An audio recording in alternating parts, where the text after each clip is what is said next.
Hello boaters and boat fans, and anybody else who's watching. So just return from going ashore. That one could do what you needed to do. But that's a good example there.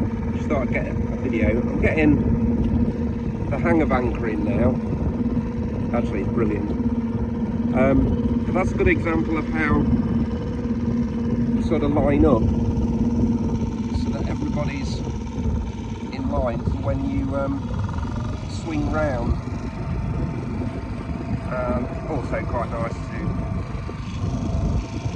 get a bit of video. Well, nobody's on board that boat, obviously. It's quite a nice feeling going back to your own vessel when it's at anchor. Anyway, I've got the slow cooker on with a chicken casserole. I think I'll have that and then decide if I'm staying the night. Out for now from the beautiful, on a beautiful day, East Head.